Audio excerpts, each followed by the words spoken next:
History of Kashmir. क्या आप जानते हैं कि जन्नत अर्जी कहलाने वाला कश्मीर एक ही रात में एक पुरआशूब कैद खाने में कैसे बदल गया? मुगलों की नजाकत के बाद वो कौन सा दौर था जिसे मुअर्रिखीन सियाह तरीन अहद करार देते हैं? और क्या 67 साला अफगान इक़्तिदार सिर्फ जबर की दास्तान थी या उसमें तामीर और तरक्की के कुछ पोशीदा पहलू भी मौजूद थे? आइए तारीख के इन औराक को पलटते हैं। यह 1752 ईस्वी का साल था।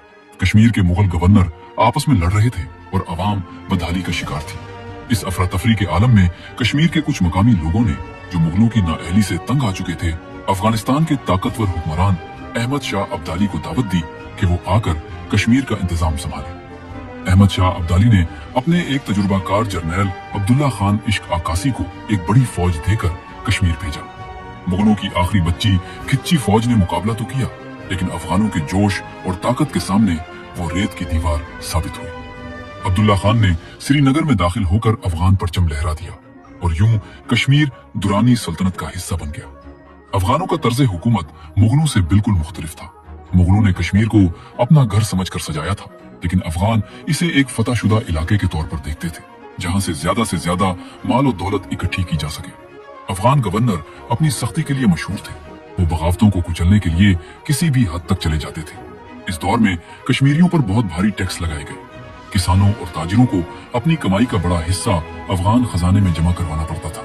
उन्होंने बागात के बजाय किले बनाने पर तवज्जो दी। श्रीनगर का हीराबाल और दीगर मकामात पर फौजी चौकियां तामीर की गई ताकि वादी पर नजर रखी जा सके। अगरचे अफगान दौर अपनी सख्तियों के लिए जाना जाता है, लेकिन कुछ गवर्नरों ने तामीर और तरक्की में भी हिस्सा लिया। एक मशहूर अफगान गवर्नर अमीर खान जवानशीर ने श्रीनगर में दरियाए जेहलम पर एक खूबसूरत पुल तामीर करवाया, जिसे अमीरा कदल कहा जाता है। ये पुल आज भी श्रीनगर का एक अहम हिस्सा है। मुगलों के निगर नगर शहर के करीब उन्होंने शेरगढ़ी नामी एक मजबूत किला और इंतजामी मरकज बनाया, जहां से वो हुकूमत चलाते थे।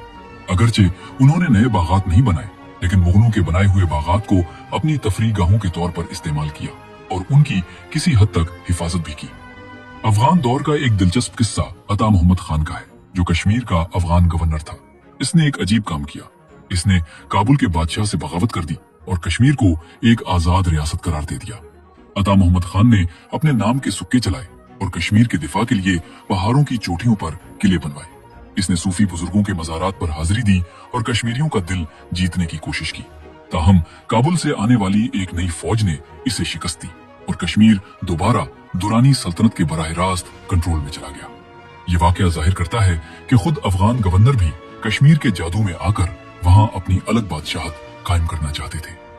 अफगान दौर में कश्मीरी अवाम, खास तौर पर पंडित और मुसलमान किसान, बहुत फंस गए। अफगान गवर्नरों के बारे में एक मशहूर कश्मीरी कहावत बन गई थी, जिसका मतलब था उन्होंने घास तक को नहीं छोड़ा। जब भी कोई नया गवर्नर काबुल से आता, वो पिछले से ज्यादा सख्त होता। लोग दुआएं मांगते थे कि ये दौर खत्म हो जाए। जुल्म जब हद से बढ़ता है तो मिट जाता है। अफगानों की आपसी लड़ाइयों और मजालिम ने कश्मीर को अंदर से खोखला कर दिया था।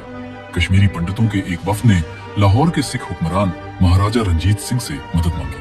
1819 ईस्वी में सिख फौजों ने शोपियां के मकाम पर अफगान फौज को इबरतनाक शिकस्त दी। आखिरी अफगान गवर्नर जब्बार खान मैदान छोड़कर भाग गया और यूं 67 साला अफगान इक़्तिदार का खात्मा हुआ। अफगान